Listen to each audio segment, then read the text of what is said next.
Chers compatriotes, mesdames et messieurs, à l'évaluation de la première journée de Ville morte, nous avons montré au monde entier que le peuple camerounais, en dépit de tout ce qu'on peut penser de lui, il est en mesure de remettre en cause tout ce qui ne va pas et remettre en ordre parce qu'il entend remettre la maison Cameroun en ordre. Je voudrais donc rappeler à mes compatriotes que rien de grand n'a jamais été construit nulle part sans sacrifice.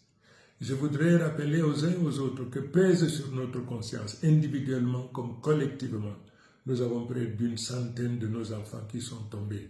Ils sont tombés sur ce champ d'honneur, ils sont tombés pour que nous recouvrions la liberté, pour que nous devenions maîtres de notre propre destin. Je suis très fier de vous.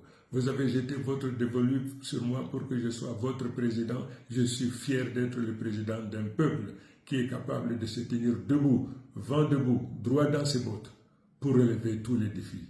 Ni l'intimidation, ni les arrestations ne peuvent avoir raison de notre détermination. Mais je voudrais demander à nos forces de défense et de sécurité, cette bataille aussi est la vôtre. N'acceptez pas de tourner vos armes contre votre peuple. C'est votre peuple, c'est vous-même. Vous connaissez autant que nos compatriotes, sinon plus que nos compatriotes, ce qui se passe. Qu'est-ce qui est aux commandes? Qu'est-ce qui gouverne? Quels sont ceux qui confisquent toutes les richesses dont la nature nous a pourvues? Vous le savez, vous, forces de défense et de sécurité. Tenez-vous du côté de votre peuple. Ce combat est un combat du peuple. Ce peuple n'abdiquera pas. Ce peuple se tiendra debout, quoi qu'il arrive, simplement parce que aucun peuple ne s'est libéré, jamais libéré, sans sacrifice.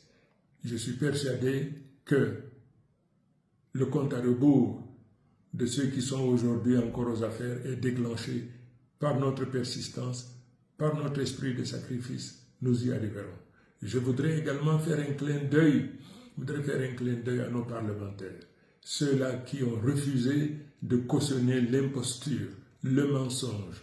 Vous savez, il y a deux présidents désormais. Il y a le président élu par le peuple camerounais que je suis, et puis il y a le président nommé par le président du Conseil constitutionnel que vous connaissez. Aujourd'hui que le peuple a pris son destin, il faudrait qu'il comprenne, quoi qu'il arrive, ils finiront par partir, parce que le peuple souverain qui a pris son destin fera tout pour qu'il en soit ainsi. Je vous remercie.